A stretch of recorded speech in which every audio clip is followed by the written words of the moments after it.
Simple electronics എന്ന പരമ്പരയുടെ 8 ഭാഗങ്ങൾ ഇപ്പോൾ നമ്മൾ പൂർത്തിയായി കഴിഞ്ഞു. അപ്പോൾ അതുകൊണ്ട് തന്നെ പവർ സപ്ലൈ എങ്ങനെ നിർമ്മിക്കാം എന്നുവരെ എത്തി അത്യാവശ്യം കമ്പോണൻറ്റുകളെക്കുറിച്ച് പഠിച്ചു. അപ്പോൾ ഇനി നിങ്ങളെ സംബന്ധിച്ച്, തുടക്കക്കാരെ സംബന്ധിച്ച് ഒരു ടേണിംഗ് പോയിൻ്റ് ആണെന്ന് പറയാം ഈ ഭാഗം. മീൻസ് ഇതുവരെ പഠിപ്പിച്ച രീതിയിൽ പഠിപ്പിച്ചതുകൊണ്ടോ അല്ലെങ്കിൽ അങ്ങനെ പഠിച്ചതുകൊണ്ടോ നിങ്ങൾക്ക് വലിയൊരു പ്രയോജനം ഉണ്ടാവും തോന്നുന്നില്ല. അപ്പോൾ കുറച്ചുകൂടി നിങ്ങളൊരു അഡ്വാൻസ്ഡ് നിലയിലേക്ക് വരണം. അതാണ് എൻ്റെ ആഗ്രഹം. ഞാനൊക്കെ ഇപ്പോൾ എന്താണോ ചെയ്യുന്നത് ആ തലത്തിലേക്ക് നിങ്ങളെ വരുത്തുക എന്നാണ് എൻ്റെ ഉദ്ദേശം. പറയാൻ കാര്യം, ഈ സ്റ്റേജിൽ വെച്ച് തന്നെ നിങ്ങളൊരു ഡിസിഷൻ എടുക്കണം എങ്ങനെ പഠിക്കണം എന്നുള്ളത്. അപ്പോൾ അതുകൊണ്ട് ഞാനിന്ന് ഒരു ഓഡിയോ വിഭാഗത്തിൽപ്പെട്ട ഒരു പ്രത്യേക കാര്യമാണ് നിങ്ങളത് അറിയിക്കാൻ പോകുന്നത്. I mean Dolby Atmos. നിങ്ങൾക്ക് ഒരുപാട് പേർ കേട്ട് കാണും ഡോൾബി അറ്റ്മോസ്. അപ്പോൾ നമ്മൾ പഠിപ്പിക്കുന്നത് ഇലക്ട്രോണിക്സ് അല്ലെങ്കിൽ ഡിജിറ്റൽ ഇലക്ട്രോണിക്സിൽ എക്സ്പെർട്ടായ ആൾക്കാർ മാത്രമല്ല, നിങ്ങളെപ്പോലെ തുടങ്ങി വരുന്നവർ പോലും അത് മനസ്സിലാക്കണം. അങ്ങനെ നിങ്ങളെപ്പോലും അത് അറിയിക്കുക അല്ലെങ്കിൽ അത് മനസ്സിലാക്കി തരിക എന്നൊരു ടാസ്ക്കാണ് ഞാൻ എടുക്കാൻ പോകുന്നത്. തീർച്ചയായിട്ടും നിങ്ങൾ ഈ വീഡിയോ കണ്ടു കഴിയുമ്പോഴേക്കും ഡോൾബി അറ്റ്മോസ് എന്താണെന്ന് പഠിച്ചിരിക്കും. പഠിച്ചെങ്കിൽ കമൻറ്റ് ബോക്സിൽ അഭിപ്രായങ്ങൾ അറിയിക്കുക. പിന്നെ മറ്റൊരു കാര്യം, നമ്മളൊരു വീഡിയോ പബ്ലിഷ് ചെയ്ത് കഴിഞ്ഞാൽ ആ വീഡിയോ എന്തിനെക്കുറിച്ചാണോ, ഇപ്പോൾ ട്രാൻസ്ഫോമർ ആണെങ്കിൽ അതിനെക്കുറിച്ച്, പവർ സപ്ലൈ ആണ് അതിനെക്കുറിച്ച്, അങ്ങനെ ആ ഒരു കാര്യത്തിനെക്കുറിച്ച് മാത്രം നിങ്ങൾ സംശയം ചോദിക്കുക. എങ്കിൽ മാത്രമേ അത് കാണുന്ന മറ്റുള്ളവർ കൂടി അത് പ്രയോജനപ്പെടൂ. ട്രാൻസ്ഫോമർ എക്സ്പ്ലെയിൻ ചെയ്തുകൊണ്ടിരിക്കുമ്പോൾ എൻ്റെ കയ്യിലൊരു ആംപ്ലിഫയർ ഉണ്ട്, അതിന് ഞാൻ എങ്ങനെ ഔട്ട്പുട്ട് 2-in-1 ആക്കും എന്ന അത്തരത്തിലൊക്കെ ചോദിച്ചു കഴിഞ്ഞാൽ നിങ്ങൾക്ക് തന്നെ ഊഹിക്കാവുന്നേ ഉള്ളൂ. നമ്മൾ അതിനെങ്ങനെ മറുപടി പറയും? ഒന്നാമത് തിരക്ക് പിടിച്ച ജീവിതത്തിനിടയിൽ അത്യാവശ്യം സമയം കണ്ടെത്തിയാണ് നമ്മളത് ചെയ്യുന്നത്. അതുകൊണ്ട് കമൻറ്റ് ബോക്സിൽ കൃത്യമായി നിങ്ങൾ ആ വിഷയത്തെക്കുറിച്ചുള്ള സംശയങ്ങൾ ചോദിച്ചാൽ പരമാവധി സമയം കിട്ടുമ്പോഴൊക്കെ ഞാൻ തീർച്ചയായിട്ടും പറഞ്ഞിരിക്കും. അപ്പം പറഞ്ഞു വന്നത്, നമ്മൾ ഡിജിറ്റൽ ഇലക്ട്രോണിക്സ് അറിയാതെ തന്നെ നിങ്ങൾ ഈ അറ്റ്മോസ് എന്താണ്, ഓഡിയോ, ഒരുപാട് കഠിന പദങ്ങളൊക്കെ നിങ്ങൾ കേട്ട് 5-in-1, 7-in-1, അതുപോലെ ഡോൾബി, ഇതൊന്നും കേട്ട് നിങ്ങളത്ര ഒരു എന്താ പറയുക പേടിക്കൊന്നും വേണ്ട. സംഗതി അതിൻ്റെ അടിസ്ഥാനപരമായ കാര്യം മനസ്സിലാക്കി കഴിഞ്ഞാൽ പിന്നെ നിങ്ങൾക്ക് ഇതൊക്കെ എന്ത് കേൾക്കുമ്പോഴും ഒന്നുപോലെ തോന്നും, വലിയ വ്യത്യാസമൊന്നും തോന്നില്ല. ഒരു ഉദാഹരണം പറയാം. ഒരു ഗാനമേള നടക്കുന്നു, യാതൊരു ആംപ്ലിഫയർ സിസ്റ്റം ഇല്ലാതെ ഒരു റൂമിനകത്ത്, ഒരു ഹാളിനകത്ത് വെച്ച് കുറച്ച് പേര് പാടുന്നു, ഇൻസ്ട്രുമെൻറ്റ്സ് വായിക്കുന്നു. ആക്ച്വലി അവിടെ എന്താ സംഭവിക്കുന്നതെന്ന് പറഞ്ഞാൽ, ഗായകൻ അല്ലെങ്കിൽ ഗായിക പാടുന്നു, അവിടെ തബല വായിക്കുന്നു, ഗിറ്റാർ വായിക്കേണ്ട അത് ചെയ്യുന്നു. ഇതൊക്കെ ചെയ്തോട്ടെ, അതിൻ്റെ തനതായ സൗണ്ട് നമ്മൾ അന്തരീക്ഷത്തിലെ വായുവായിട്ട് മിക്സ് ആവുന്നു, ബ്ലെൻഡിങ് എന്ന് പറയുന്നത്. ആ ബ്ലെൻഡഡ് മ്യൂസിക് ആണ് നിങ്ങളെല്ലാവരെയും ഓഡിയൻസിൻ്റെ ചെവിയിലെത്തുന്നത്. That is real music. ഇതാണ് മ്യൂസിക് എന്ന് പറയുന്നത്. ആ ഹാള് ചെറുതാവും തോറും നിങ്ങൾക്കത് ആസ്വാദ്യത കൂടും. കാരണം ആ ഉപകരണം പുറപ്പെടുവിക്കാൻ കഴിയുന്ന ശബ്ദം നമ്മൾ ആ റൂമിന് ഉൾക്കൊള്ളാൻ കഴിയുന്നതാണ്. അതുകൊണ്ട് നിങ്ങൾക്കത് ആസ്വദിക്കാൻ കഴിയും. അതുപോലെ പിന്നീട് എന്താണോ ആംപ്ലിഫയർ വേണ്ടി വന്നതെന്ന് പറഞ്ഞാൽ, വൈഡ് ഏരിയ വരുന്ന സമയത്ത് ഈ ശബ്ദം പോരാത്തതുകൊണ്ട് ശബ്ദം വിപുലീകരിക്കാനാണ് ആംപ്ലിഫയർ സിസ്റ്റം വരുന്നത്. പണ്ട് കാലത്ത് എന്ന് പറഞ്ഞാൽ എങ്ങനെയാണ് ചെയ്തതെന്ന് പറഞ്ഞാൽ, അത് ഓരോ മൈക്രോഫോണിനാവട്ടെ അല്ലെങ്കിൽ മൃദംഗത്തിനാവട്ടെ വീണയ്ക്കാവട്ടെ ഇതിനൊക്കെ സെപ്പറേറ്റ് ആംപ്ലിഫയേഴ്സ് യൂസ് ചെയ്ത് സെപ്പറേറ്റ് ബോക്സസ് കൊടുക്കുമ്പോഴും അത് വലിയ കുഴപ്പമില്ല. പിന്നെ മാറ്റം സംഭവിച്ച എവിടെയാണെന്ന് പറഞ്ഞു കഴിഞ്ഞാൽ, റെക്കോർഡിങ്. ഇത് നമ്മൾ ഈ പാർട്ടി റെക്കോർഡ് ചെയ്ത് സൂക്ഷിക്കുന്ന സമയത്ത് എന്ത് സംഭവിച്ചു എന്ന് പറഞ്ഞു കഴിഞ്ഞാൽ, ഇതൊക്കെ സിംഗിൾ ട്രാക്കാണ്, മോണോ എന്ന് പറയും ആദ്യത്തെ സിസ്റ്റം. ഈ പാടുന്നതും എല്ലാ ഉപകരണങ്ങളുടെ ഒരു സിംഗിൾ ട്രാക്ക് ഒരു വരിയിലൂടെ റെക്കോർഡ് ചെയ്യുന്നു, നമ്മളത് റീപ്രൊഡ്യൂസ് ചെയ്ത് കേൾക്കുന്നു. ഇതാണ് സംഭവിച്ചത്. അപ്പോൾ അതിനെന്താ ഒരു ഫോൾട്ട് എന്ന് പറഞ്ഞു കഴിഞ്ഞാൽ, ഇതൊക്കെ കൂടി മിക്സ് ചെയ്ത് വരുന്നതുകൊണ്ട് തന്നെ നമ്മൾ ലൗഡ് സ്പീക്കറുകൾക്ക് ഇത് ഒരുമിച്ച് പ്രൊഡ്യൂസ് ചെയ്യാൻ കഴിയില്ല. അപ്പോൾ അതുകൊണ്ട് നിങ്ങൾ കഴിഞ്ഞ ലക്കത്തിലൊക്കെ പഠിച്ചതുപോലെ ഓഡിയോ ഫ്രീക്വൻസി എന്ന് പറഞ്ഞാൽ നിങ്ങൾക്കറിയാം 20 ഹെർട്സ് മുതൽ 20,000 ഹെർട്സ് വരെ 20 kHz ആണ് ഫ്രീക്വൻസി. നമ്മളതിനെ ഒന്ന് ഡിവൈഡ് ചെയ്യുക. എന്തിനാണെന്ന സൗകര്യത്തിന്. നിങ്ങളുടെ വീട്ടിലൊക്കെ അടുത്ത സ്കൂൾ ഗ്രൗണ്ട്സ് കാണില്ലേ? ഒരു സ്കൂളിൽ ചെന്ന് കഴിഞ്ഞാൽ, സ്കൂൾ ഗ്രൗണ്ടിൽ ചെന്ന് നമുക്ക് അവിടെ കാണാം LP സ്കൂളിൽ നിന്ന് കാണാം, UP സ്കൂളിൽ നിന്ന് കാണാം, ഹൈ സ്കൂളിൽ നിന്ന് കാണാം. എല്ലാം സ്കൂളല്ലേ? എന്തിനാ LP, UP, high school? The same. അത് തന്നെയാണ് നമ്മളിവിടെ അപ്ലൈ ചെയ്തിരിക്കുന്നത്. നമ്മൾ എന്ത് ചെയ്യുന്നു, ഈ 20 മുതൽ 20,000 ഹെർട്സിനെ 3 ഡിവൈഡ് ചെയ്തു. അത് ഡിവൈഡ് ചെയ്തതിനു ശേഷം ഏതാണ്ട് 20 മുതൽ 500 ഹെർട്സ് അല്ലെങ്കിൽ ആ റേഞ്ച് വരെ വരുന്നതിനെ നമ്മൾ വിളിക്കുന്നു ലോ ഫ്രീക്വൻസി. അത് അപ്പർ. പിന്നെ അടുത്ത സ്റ്റേജ് വരുന്നതിന് മിഡിൽ ഫ്രീക്വൻസി. അത് കഴിഞ്ഞാൽ അടുത്ത സ്റ്റേജിലേക്ക് വരുന്ന high frequency. Low frequency, middle frequency, high frequency. ഇത്രയേ ഉള്ളൂ കാര്യം. അങ്ങനെ ഡിവൈഡ് ചെയ്യുന്നു. എന്തിനു വേണ്ടി എന്തിനു വേണ്ടി എന്ന് പറഞ്ഞാൽ ഞാൻ പറഞ്ഞല്ലോ, ലൗഡ് സ്പീക്കറുകൾക്ക് എല്ലാ ഫ്രീക്വൻസിയും ഒരുപോലെ പുറപ്പെടുവിക്കാൻ കഴിയില്ല. കാരണം വൈബ്രേഷൻ കുറഞ്ഞതിന് ഏരിയ കൂടുതലുള്ള സ്പീക്കേഴ്സ് വേണം, മൂവ്മെൻറ്റ്സ് കൂടുതൽ വേണം. ഹൈ ഫ്രീക്വൻസിക്ക് മെറ്റൽ പോലുള്ള ചെറിയ ഏരിയ മതി, അപ്പോൾ അത് വൈബ്രേറ്റ് ചെയ്ത് വർക്ക് ചെയ്യും. അപ്പോൾ അതുകൊണ്ട് തന്നെ നമ്മളിങ്ങനെ മോണോ റെക്കോർഡിംഗ് വന്നതിന് ശേഷം എന്ത് സംഭവിച്ചു എന്ന് പറഞ്ഞു കഴിഞ്ഞാൽ നമുക്ക് വീണ്ടും ഇതിന് ഫിൽട്ടർ ചെയ്യേണ്ട ആവശ്യം വന്നു. ഓരോ വോക്കൽ വേറെ, അല്ലെങ്കിൽ ഹൈ ഫ്രീക്വൻസി വേറെ, ലോ ഫ്രീക്വൻസി വേറെ, ഇങ്ങനെയാണ് ക്രോസ് ഓവർ നെറ്റ്വർക്ക്സ്, കപ്പാസിറ്റേഴ്സ് ഇതൊക്കെ വെച്ചിട്ട് നമ്മൾ ഫിൽട്ടർ ചെയ്യുന്നത്. ഫിൽറ്ററിങ് മീൻസ് റേഡിയോ ചെയ്തവർക്കറിയാം, filtering is nothing tuned circuit എന്ന് പറയും. ഒരു കോയിലും ഒരു കപ്പാസിറ്ററും പാരലായിക്കാണ്ട് ദാറ്റ്സ് എ ട്യൂൺഡ് സർക്യൂട്ട്. നിങ്ങൾക്ക് റേഡിയോ ഉപയോഗിച്ചവർക്ക് നിങ്ങൾക്ക് അറിയാം. നിങ്ങൾ എന്ത് ചെയ്യുന്നു? ഇപ്പോൾ FM റേഡിയോയിലൊക്കെ എന്താണ് ചെയ്യുന്നത്? അതിൽ ഏതെങ്കിലും ഒരു മാംഗോ അല്ലെങ്കിൽ 73 അല്ലെങ്കിൽ തമിഴ് FM നിങ്ങളിങ്ങനെ തിരിക്കുക ചെയ്യുന്നത്. ആക്ച്വലി നിങ്ങളോട് തിരിക്കുമ്പോൾ എന്താണ് സംഭവിക്കുന്നത്? പണ്ട് ഒരു കപ്പാസിറ്റർ മീൻസ് വാരിയബിൾ കപ്പാസിറ്ററിൻ്റെ കപ്പാസിറ്റൻസ് വാരി ആവുന്ന സമയത്ത് ട്യൂൺഡ് സർക്യൂട്ട് ആവുകയും ആ ഫ്രീക്വൻസി റേഡിയോ സ്റ്റേഷൻ അനുവദിച്ച് 93.5 മെഗാഹെർട്സ് എന്ന് പറഞ്ഞാൽ കറക്റ്റ് ആ 93.5 മെഗാഹെർട്സ് മാത്രമേ ഇങ്ങോട്ട് കടത്തി വിടൂ, ബാക്കിയൊക്കെ അവിടെ നിന്ന് ഒഴിവാക്കും. ഇങ്ങനെയാണ് അവിടെ സംഭവിക്കുന്നത്. അതുപോലെ തന്നെ ലോ ഫ്രീക്വൻസി ആവട്ടെ, മിഡ് ഫ്രീക്വൻസി ആവട്ടെ, ഹൈ ആവട്ടെ, ഇതിനെ നമ്മൾ ട്യൂൺ സർക്യൂട്ട്സ് ഉപയോഗിച്ച് നമുക്ക് കട്ട് ചെയ്തെടുക്കാം. എങ്കിലും അതിന് പരിമിതികളൊക്കെ ഉണ്ട്. പലതും അതിനിടയ്ക്ക് നഷ്ടപ്പെടും. നമുക്ക് ആവശ്യമായ പല ഫ്രീക്വൻസികളും നഷ്ടപ്പെടും. അങ്ങനെ നഷ്ടപ്പെടാതെ വേണം നമുക്കിതൊക്കെ എടുക്കാൻ. അപ്പോൾ ഇതൊക്കെ ആദ്യകാലം. പിന്നീട് വന്ന് സ്റ്റീരിയോ, നമുക്കൊരു ചേഞ്ച് വേണം. ഇടതുവശത്ത് ഒരാളും വലതുവശത്ത് ഒരാളും സ്ക്രീനിലിരുന്ന് സംസാരിക്കുന്നു.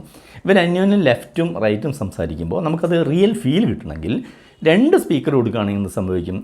ഇടതുവശത്തുള്ള ആൾ സംസാരിക്കുമ്പോൾ ഈ സ്പീക്കർ വർക്ക് ചെയ്യും, വലതുവശത്തുള്ള ആൾ സംസാരിക്കും ഈ സ്പീക്കർ വർക്ക് ചെയ്യും. നടുക്ക് വേണമെങ്കിൽ മ്യൂസിക്കിന് കോമൺ ആയിട്ട് കൊടുക്കാം. ഇങ്ങനെ കൊടുത്താൽ ദാറ്റ് ഈസ് സ്റ്റീരിയോ. പിന്നെ അതിനെ ഒന്നും കൂടെ ഡിവൈഡ് ചെയ്ത് എന്ത് ചെയ്തു? 5 in 1. 1 എന്ന് പറയാൻ കാരണം ലോ ഫ്രീക്വൻസി നമുക്ക് എല്ലാ സ്ഥലത്തും ആവശ്യമില്ല. അപ്പോൾ അതിനെ ഫിൽറ്റർ ചെയ്തിട്ട് അതിനെയാണ് സബ് വൂഫർ എന്നുള്ള പേരിൽ ഒരു മൃദംഗമാവട്ടെ ബാൻഡ് ആവട്ടെ അതിനെ മാറ്റി അവിടെ നിർത്തി. അതിന് കൂടുതൽ കറണ്ട് വേണം. അത് കോമൺ ആയിട്ട് ഒരു സ്ഥലത്ത് കൊടുക്കും. That is 1. അത് വിട്ടേക്കും. പിന്നെ 5 എന്ത് ചെയ്തു? ഫ്രണ്ടിൽ 2 സ്പീക്കർ, നടുക്കൊരു സ്പീക്കർ, ഇടതുവശത്തൊരു സ്പീക്കർ, വലതുവശത്തൊരു പിന്നിൽ 2 സ്പീക്കർ. ഇതാണ് 5 in 1, 7 in 1 എന്നൊക്കെ പറഞ്ഞ് ചുറ്റി കളിക്കുന്നത്. ഇതിനെയൊക്കെ കടത്തി വെട്ടുന്ന ഒരു സിസ്റ്റത്തിലേക്കാണ് ഇപ്പോൾ നമ്മളെ ശരിക്കും പറഞ്ഞാൽ ഡോൾബി അറ്റ്മോസ് എന്ന് പറയുന്ന സിസ്റ്റം. ഇതിന് ഈ സ്പീക്കറൊക്കെ കൂടാതെ തന്നെ തലയ്ക്ക് മുകളിലും കൂടെ 2 സ്പീക്കർ വരും. അതെങ്ങനെയാണ്, എന്താണെന്നുള്ളത് അത് കൃത്യം നിങ്ങൾക്ക് മനസ്സിലാവണമെങ്കിൽ ഒരു പേപ്പറിൽ വരച്ച് എക്സ്പ്ലെയിൻ ചെയ്യണം. ഞാൻ കൃത്യമായിട്ട് വരച്ച് തന്നെ എക്സ്പ്ലെയിൻ ചെയ്യാം. ഇനി ഇവിടെ ഒരു ചെറിയൊരു ടേണിംഗ് പോയിൻ്റ് കൂടെ ഉണ്ട്. മീൻസ് ഇപ്പോൾ നമ്മൾ ഇത്രയും കാര്യം പറഞ്ഞൊക്കെ അനലോഗ് സിസ്റ്റമാണ്. ഈ കാലത്ത് ഡിജിറ്റൽ യുഗമാണിത്. ഡിജിറ്റൽ വന്നതോടുകൂടി തന്നെ പിക്ചറൊക്കെ മാറി. നമുക്ക് ഈ ഫിൽറ്ററിംഗ് ഒന്നും വിഷയമല്ല. പണ്ട് 1 ചാനലും 2 ചാനലും റെക്കോർഡ് ചെയ്യാൻ ബുദ്ധിമുട്ടായിരുന്നെങ്കിൽ ഇന്ന് അങ്ങനെ യാതൊരു ബുദ്ധിമുട്ടുമില്ല. ഇന്ന് നിങ്ങൾക്ക് 50 ചാനൽ, 60 ചാനൽ, 256 ചാനൽ ഇതൊക്കെ നിഷ്പ്രയാസം ചെയ്യാൻ കഴിയും. നമ്മുടെ ഡിജിറ്റൽ ഇലക്ട്രോണിക്സിൽ 8 ബിറ്റ്സ് എന്ന് പറയും, 8 ബിറ്റ്സ്. വെറും 8 ബിറ്റുള്ളൊരു സംഖ്യ കൊണ്ട് നമുക്ക് 256 അഡ്രസ്സ് ഉണ്ടാക്കാൻ കഴിയും. അതുപോലെ നിങ്ങൾ കമ്പ്യൂട്ടറിലൊക്കെ 32 ബിറ്റ്, 64 ബിറ്റ് എന്നൊക്കെ കാണാം. അതൊക്കെ വളരെ കൂടിയ ബിറ്റാണ്. ചുരുക്കി പറഞ്ഞാൽ 8 ബിറ്റ് കൊണ്ട് പോലും ഇത്രയും ചെയ്യാൻ സാധിക്കും. അപ്പോൾ അതാണ് അഡ്രസ്സ് എന്ന് പറയുന്നത്. അപ്പോൾ ഓരോ ചാനലിലും ഓരോ മ്യൂസിക്കും നമുക്ക് എന്ത് ചെയ്യാൻ കഴിയും? ഓരോ അഡ്രസ്സിലേക്ക് അയക്കാൻ പറ്റും. എന്തുപോലെ നിങ്ങളെ തൊട്ടടുത്ത പോസ്റ്റ് ഓഫീസിലേക്ക് പല ആൾക്കാർ 1000 ലെറ്റർ കൊണ്ടിടുന്നു. അതിലൊക്കെ എന്തുണ്ടാവും? മെയിൽ അഡ്രസ്സ് ഉണ്ടാവും. ഈ 1000 ലെറ്ററും കൃത്യമായി എല്ലാ സ്ഥലത്തും എത്തിച്ചേരും. ഒന്നും അങ്ങോട്ടും ഇങ്ങോട്ടും സാധാരണഗതിയിൽ പരസ്പരം മാറിപ്പോവില്ല. അതാണ് അഡ്രസ്സ്. അതേ സിസ്റ്റമാണ് നമ്മളിവിടെ യൂസ് ചെയ്യുന്നത്.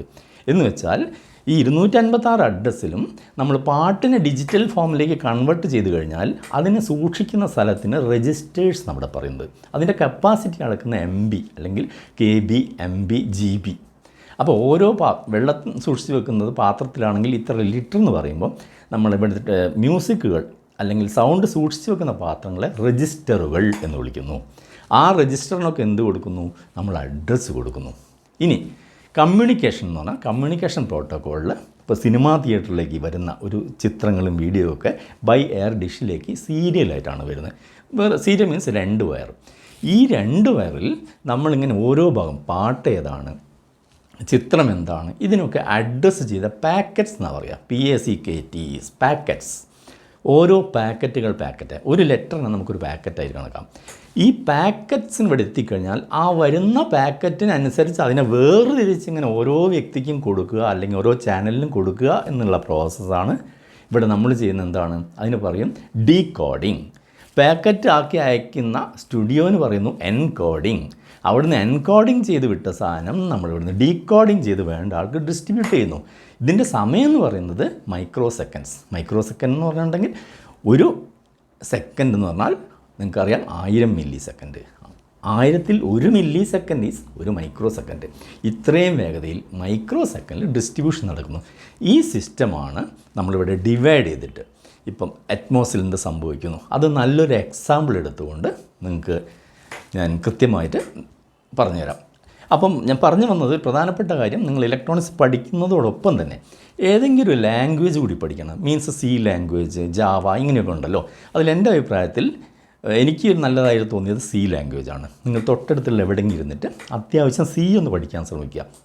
എങ്കിലേ നിങ്ങൾ ഇലക്ട്രോണിക്സിൻ്റെ കുറച്ച് സ്റ്റേജ് എത്തുമ്പോൾ നിങ്ങളെ പ്രോഗ്രാമിങ്ങിലേക്ക് കൊണ്ടുവരാൻ കഴിയും. പലതവണ ശ്രമിച്ചെങ്കിലും ഈ ലാംഗ്വേജ് അറിയില്ല എന്ന ഒരു വിഷയം കൊണ്ടാണ് നമുക്കത് കൂടുതൽ പഠിപ്പിച്ച് കൊടുക്കാൻ കഴിയാതിരുന്നത്. ലാംഗ്വേജ് അറിയാത്ത ആളെ നമുക്ക് എംബെഡഡ് സി പഠിപ്പിക്കാൻ പറ്റില്ല.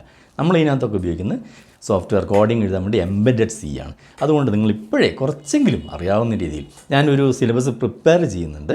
കുറച്ച് സമയം എടുക്കും. കാരണം ഒരു സാധാരണക്കാരനെ സി പഠിപ്പിക്കുക അല്ലെങ്കിൽ സിമ്പിളായിട്ട് പഠിപ്പിക്കുക എന്നുള്ളതെന്ന് എവിടെയും ഞാൻ സെർച്ച് ചെയ്തിട്ട് കണ്ടില്ല. അപ്പോൾ അത് പ്രത്യേക ഒരു രീതിയിൽ എഴുതിയെടുക്കുന്നുണ്ട്. അപ്പോഴേക്കും നമുക്ക് മിനിമം ഒരു 100K സബ്സ്ക്രൈബറൊക്കെ ആവട്ടെ. അപ്പോൾ ഞാൻ തീർച്ചയായിട്ടും ഒരു എംബെഡഡ് സി നിങ്ങളെ സിമ്പിളായിട്ട് പഠിപ്പിക്കുന്ന ഒരു സിലബസ് വെച്ച് പഠിപ്പിച്ചു തരും. അതിപ്പോൾ തന്നെ നിങ്ങൾ അറിയാവുന്ന സി ഒരു വരി എവിടെയെങ്കിലുമൊക്കെ ചെന്ന് നന്നായിട്ട് പഠിച്ചിരുന്നോളൂ. അപ്പം ഞാൻ ഇനി ഒരു എക്സാമ്പിൾ നമ്മുടെ ഡോൾബി അറ്റ്മോസിൻ്റെ പ്രവർത്തന രീതി എങ്ങനെയാണെന്ന് കൃത്യമായി വരച്ച് നിങ്ങളിപ്പോൾ പഠിപ്പിച്ചു തരാം. ഇതുവരെ ഒരു പ്രധാനപ്പെട്ട വിഷയം കൂടി പറഞ്ഞോട്ടെ.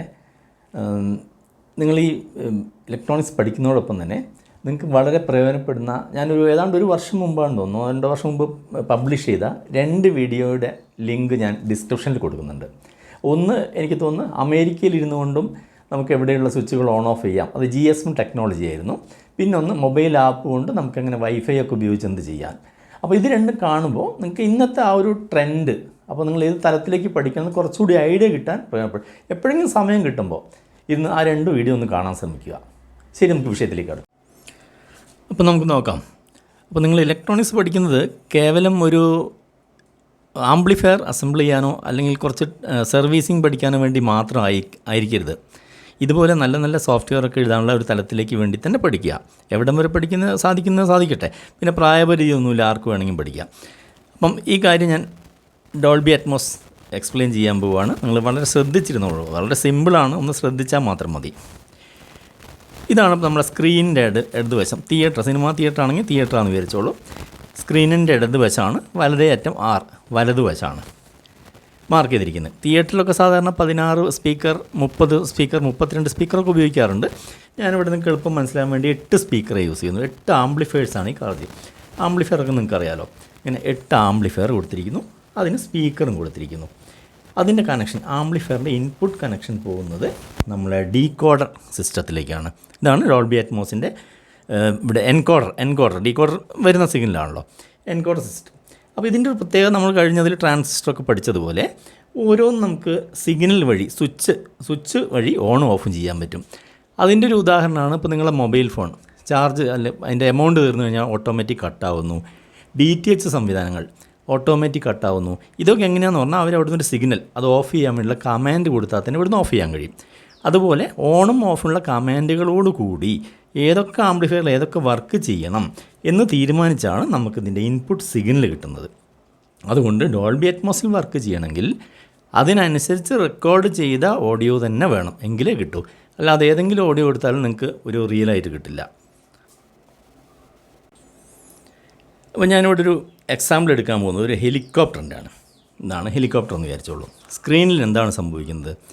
നമ്മൾ മുറ്റത്ത് നിൽക്കുകയാണെങ്കിൽ ഒരു ഇടതുവശത്ത് അല്ലെങ്കിൽ അകലെ നിന്നൊരു ഹെലികോപ്റ്ററിൻ്റെ ശബ്ദം കേൾക്കുന്നു. മുകളിൽ നിന്നാണ് കേൾക്കുന്നത് അല്ലെങ്കിൽ ഇടതുവശത്താണ് കേൾക്കുന്നത്. അത് ക്രമേണ കൂടി വന്ന് മാക്സിമത്തിലെത്തും.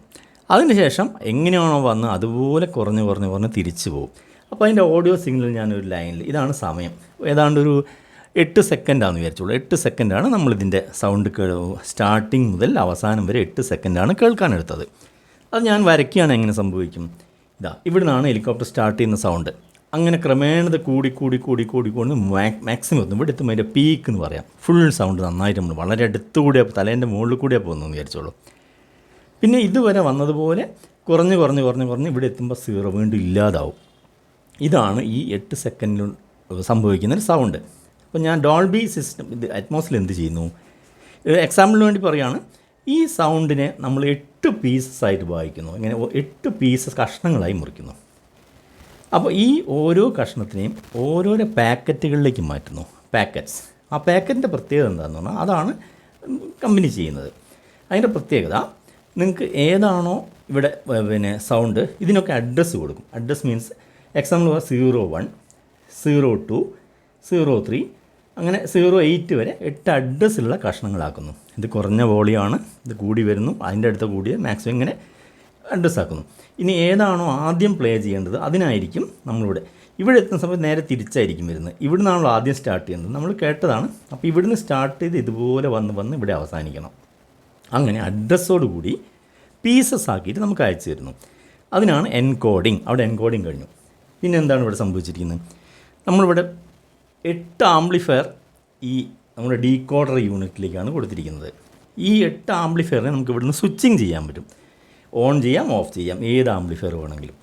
ഈ സൗണ്ട് ഇവിടെ നമുക്ക് സീരിയലായിട്ട് കിട്ടി, സിഗ്നലായിട്ട് കിട്ടി. നിങ്ങൾ റെക്കോർഡ് ചെയ്ത് കിട്ടിയായിരിക്കാം, അല്ലെങ്കിൽ തിയേറ്ററിലേക്ക് ഡിഷ് വഴിയായിരിക്കാം സിഗ്നൽ കിട്ടി. ഇതിൽ വ്യക്തമായിട്ട് എഴുതിയിരിക്കുന്നു ഓരോരോ പീസും എവിടെ പ്ലേ ചെയ്യണം. ഇതിനകത്ത് അഡ്രസ്സ് ഉണ്ട്. അപ്പോൾ ആ അഡ്രസ്സിലേക്ക് തന്നെ ഈ വരുന്ന പാട്ടൊക്കെ മുഴുവൻ ആ പീസസ് അതാത് അഡ്രസ്സിൽ ഇവിടെ അഡ്രസ്സ് ഉണ്ട് 01, 02, 03 ഇതിൽ സൂക്ഷിച്ച് വെക്കുന്നു. ഇങ്ങനെ സൂക്ഷിച്ച് വെക്കുന്നത് നിങ്ങൾക്കറിയാം. നിങ്ങളിപ്പോൾ സപ്പോസ് DTHലൊക്കെ ടി വിയിൽ പ്രോഗ്രാം കണ്ടുകൊണ്ടിരിക്കുകയാണെങ്കിൽ ആ ഡിഷിൽ നിന്ന് വരുന്ന വയർ കേബിളൊന്ന് കണ്ടുകൊണ്ടിരിക്കുമ്പോൾ അഴിച്ചു മാറ്റുക. കോക്സിയൽ കേബിൾ അഴിച്ചു മാറ്റിയാലും 2 മിനിറ്റോ 3 മിനിറ്റോ നിങ്ങൾക്ക് അവിടെ പിക്ചർ കാണാൻ കഴിയും. അതിൻ്റെ അർത്ഥം നിങ്ങൾ അവിടെ വന്ന് സ്റ്റോർ ചെയ്തതിന് ശേഷമാണ് നമുക്കത് കാണാൻ വേണ്ടി തരുന്നത്. അതുപോലെ കൃത്യമായിട്ട് ഇവിടെ സ്റ്റോർ ചെയ്ത് കഴിഞ്ഞു. ഇനി സ്റ്റോർ ചെയ്തതിനോടൊപ്പം തന്നെ കൺട്രോൾ ഡാറ്റ എന്നൊരു ഡാറ്റ ഇങ്ങോട്ട് വരുന്നു. ആ ഡാറ്റയാണ് ഏതൊക്കെ ആംപ്ലിഫയറിനെ ഏതൊക്കെ സമയം ഓൺ ചെയ്യണം തീരുമാനിക്കും. Control data. ഈ ഡാറ്റയ്ക്ക് അനുസരിച്ചാണ് ഈ ആംപ്ലിഫയറിൻ്റെ ഔട്ട്പുട്ടൊക്കെ ഓപ്പൺ ചെയ്ത് കൊടുക്കുന്നത്. അപ്പോൾ അവിടെ സംഭവിച്ച പോലെ എന്ത് ചെയ്യുന്നു, സ്റ്റാർട്ടിങ്ങിൽ ഈ ലെഫ്റ്റ് സ്പീക്കറിലേക്ക് കിട്ടുന്നു. 01 ഉള്ള അഡ്രസ്സ് ഉള്ളത് ഇവിടെ കൊടുക്കുന്നു. അതെത്ര 8 സെക്കൻഡ് ആകുമ്പോൾ അതിൻ്റെ 8-1 ഭാഗത്തിൽ ഇവിടെ കിട്ടുന്നു. ഉടൻ തന്നെ രണ്ടാമത്തത് കിട്ടുന്നു, മൂന്നാമത്തത് കിട്ടുന്നു. അത് കഴിഞ്ഞാൽ അവിടെ എന്ത് ആക്ച്വലി സംഭവിക്കും, ഇവിടെ ഏറ്റവും കൂടിയ സൗണ്ടാണ്. അപ്പോൾ നമുക്ക് ഇടതും വലതും മുകളിലാണോ എന്ന് അറിയില്ല. അപ്പോൾ മുകളിലുള്ള സ്പീക്കറും എല്ലാ സ്പീക്കറും കൂടെ സെയിം ടൈം ഓണാവുന്നു. ഈ പോയിൻ്റ് പ്രത്യേകം നിങ്ങൾ ഫുൾ വോളി ആയിരിക്കും ഇവിടെ. അപ്പോൾ എവിടെ നിന്നാണെന്ന് അറിയില്ല. അപ്പോൾ നമ്മൾ തൊട്ടടുത്ത ഹെലികോപ്റ്റർ എത്തിയ ഫീലായി. അതിനുശേഷം ഇവിടുന്ന് വന്ന് അതിൻ്റെ ഓപ്പോസിറ്റ് നേരെ അടുത്ത പീസ് ഇതെല്ലാം ഓഫാവുന്നു. ഇവിടെ കുറയുന്നു, ഇങ്ങോട്ട് പോകുന്നു, ഇങ്ങോട്ട് പോകുന്നു, ഇങ്ങോട്ട് പോകുന്നു, ആംപ്ലിഫയർ ആവുന്നു. ഇതാണ് 8 സെക്കൻഡുള്ളൊരു സൗണ്ട് വേവ്സിൽ സംഭവിക്കുന്നത്. നിങ്ങൾ മനസ്സിലായി എന്ന് വിചാരിക്കുന്നു. ആദ്യം ഏതൊക്കെ അഡ്രസ്സ് ചെയ്യുന്നു, ഇവിടുന്ന് പീസസ് ആക്കി മുറിക്കുന്നു, അതിന് അഡ്രസ്സ് ചെയ്യുന്നു. ആ അഡ്രസ്സിൽ ഇവിടെ വന്ന് സ്റ്റോർ ചെയ്യപ്പെടുന്നു, സൂക്ഷിക്കപ്പെടുന്നു. കൺട്രോൾ ബിറ്റ് എങ്ങനെയാണോ അവിടെ പ്രോഗ്രാം ചെയ്തത് അതിനനുസരിച്ചുള്ള സ്പീക്കറുകൾ ഡ്രൈവ് ചെയ്യുന്നു. അപ്പോൾ സെയിം ഫീലിംഗ് നിങ്ങൾക്ക് ഇവിടെ കിട്ടുന്നു. ഇതാണ് ഡോൾബി അറ്റ്മോസ് അല്ലെ 5 എന്ത് സിസ്റ്റങ്ങളാണെങ്കിലും ഇതിൻ്റെ ബേസിക് പ്രിൻസിപ്പിൾ ഇതാണ്. അപ്പം നിങ്ങൾ അഡ്വാൻസ് ടെക്നോളജി ആയിട്ട് നമുക്ക് കോഡിങ്, ഡീകോഡിങ്, പ്രോഗ്രാമിംഗ് ഇതൊക്കെ പഠിക്കുന്ന സമയത്താണ് ഇതെന്താണ് നിങ്ങൾക്ക് കൃത്യമായിട്ട് ഒന്നുകൂടെ മനസ്സിലാവും. ഇതിൻ്റെ ബേസിക് നിങ്ങൾ ഏത് ലെവലിൽ പഠിച്ചാൽ ഇത്രയേ ഉള്ളൂ. ഇതറിഞ്ഞു കഴിഞ്ഞ് വേണം നമ്മൾ ബാക്കി കാര്യങ്ങളൊക്കെ ചെയ്യാൻ. റെഡിമെയ്ഡ് വാങ്ങി നമ്മൾ ജസ്റ്റ് സോൾഡർ ചെയ്ത് കണക്ഷൻ കൊടുക്കുമ്പോൾ ഇത്രയൊന്നും മനസ്സിലാവില്ല. മറിച്ച് ഇത് മനസ്സിലാക്കിയാൽ നിങ്ങൾക്ക് ഇനി മറ്റുള്ള കാര്യങ്ങളൊക്കെ ഈസി ആയിരിക്കും. ഇപ്പോൾ നിങ്ങൾക്ക് വളരെ വ്യക്തമായിട്ട് മനസ്സിലായി എന്ന് വിചാരിക്കുന്നു. നമ്മുടെ ചാനൽ സബ്സ്ക്രൈബ് ചെയ്തവർക്കെല്ലാം നന്ദി പറയുന്നു. അതോടൊപ്പം തന്നെ നിങ്ങളുടെ കൂട്ടുകാരെയും കൂടി പരമാവധി ഉൾപ്പെടുത്താൻ ശ്രമിക്കുക.